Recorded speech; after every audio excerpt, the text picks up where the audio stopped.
on 105.9 FM and streaming worldwide on the WMAL app. O'Connor and Company.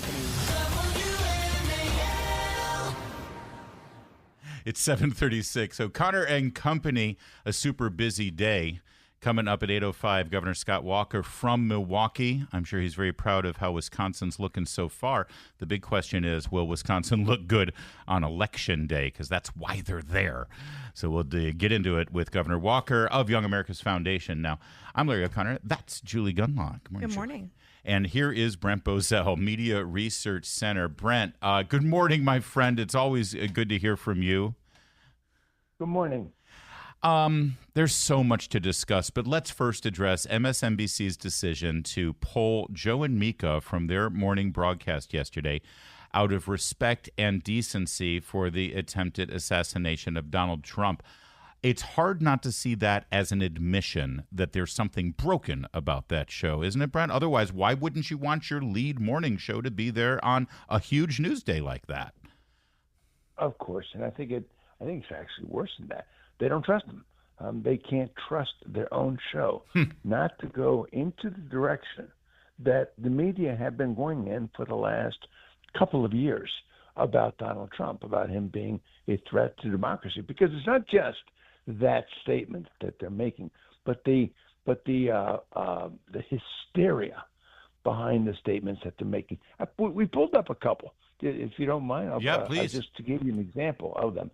This is Joe on November 21st. He says, when people go, oh, you can't compare him to past Nazi leaders. You can't compare him to the past Nazi leader or that past fascist leader because he hasn't done, well, what hasn't he done? He will imprison. He will execute whoever is allowed to imprison, execute, drive from the country. This is what he said on December 18th. Mm-hmm. Wow. 1 year from now, it could be over. American democracy could be over. Donald Trump, 1 year from now, could win. So a year from now, it could be all over. The American experiment at an end 1 year from now. And then a final one. This is just last month. This is Mika. Our democracy is a privilege. It is fragile, and it's a privilege.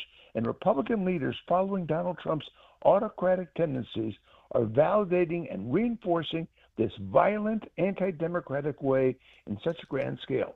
This has been nonstop, and it's not just them. It's been their guests that have been doing this. Yeah. And they won't stop. So it is, to me, it is a fascinating proposition, something I've never seen before, where a network show, you are right, their flagship show was pulled because they couldn't trust them. Brent, you've just read off some really incendiary things that they say, but Joy Reid, in my opinion, is worse. I really do think she should be institutionalized. The woman's insane.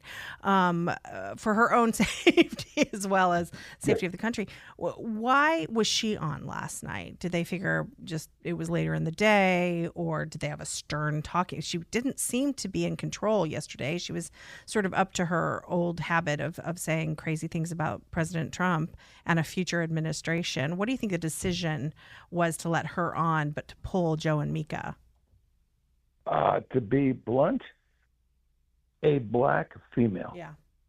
And they're not going to touch a black female. Yeah. Let me go back to something, folks, that you may recall, because it's telling.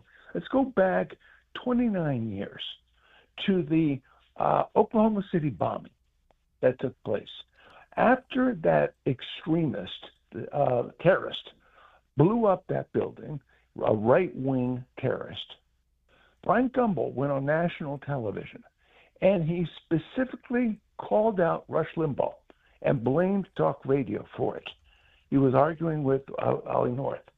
That same sentiment was picked up by Bob Schieffer at CBS, by Sam Donaldson at ABC.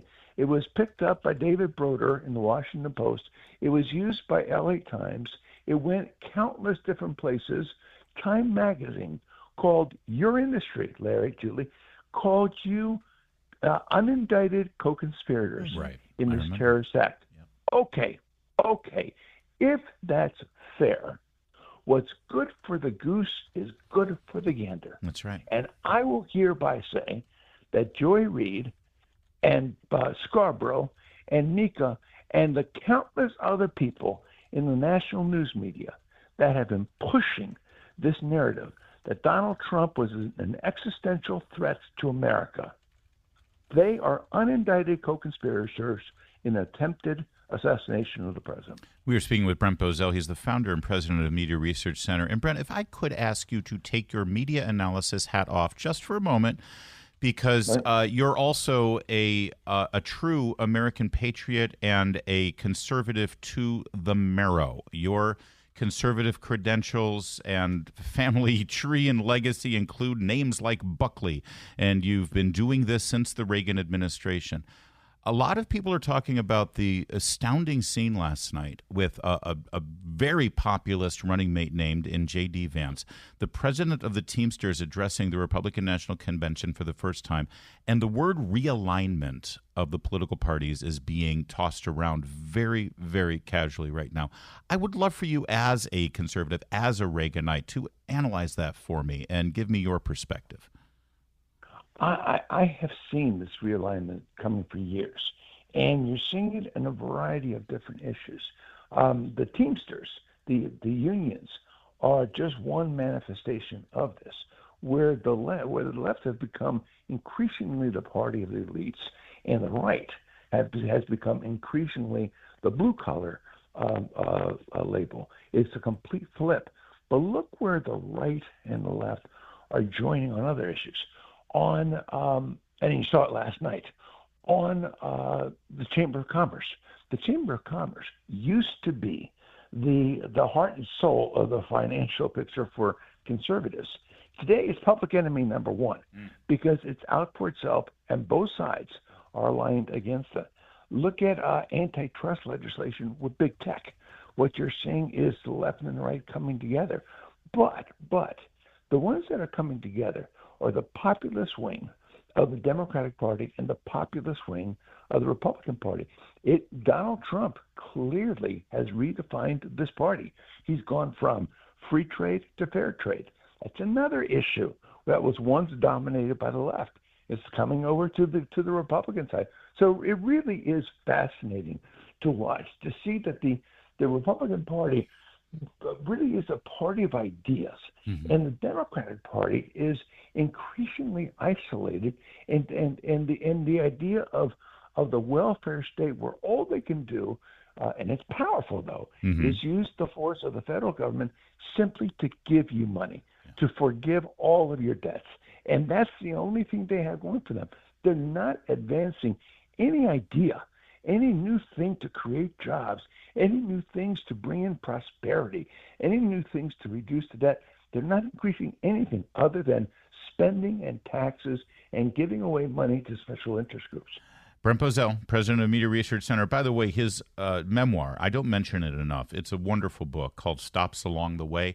And I'll have you know, Brent, I spent the weekend in Rappahannock and Madison County, and I went to multiple homes, and your book is on many, many coffee tables and end tables. So you got a fan base down there.